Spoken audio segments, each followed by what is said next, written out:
Bat হাতে নয়, বল হাতে কাঁপছে বিশ্ব। 2026 বিশ্বকাপে টিম ইন্ডিয়ার এই ত্রয়ীর সামনে খড়কুটোর মতন উঠছে প্রতিপক্ষ। কাদের কথা বলছি আন্দাজ করতে পারছেন? 2026 টি-20 বিশ্বকাপে দুরন্ত ছন্দে ছুটছে ইন্ডিয়া ন্যাশনাল ক্রিকেট টিম।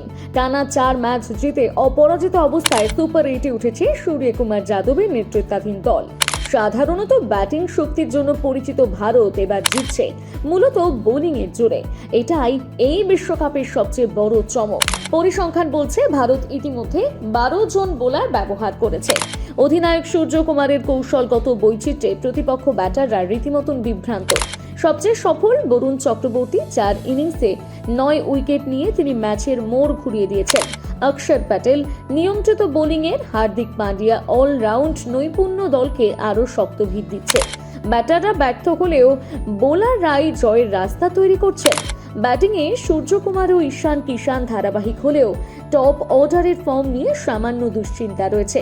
তবে ডেথ ওভারে রিঙ্কু সিং এবং শিবম দুবের ঝোড়ো ইনিংস সেই ঘাটতি পূরণ করছে।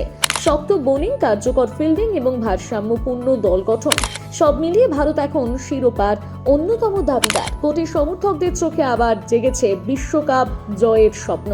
সবার আগে সব ধরনের কন্টেন্ট দেখতে ফলো করুন কেপিআর নিউজ বাংলা।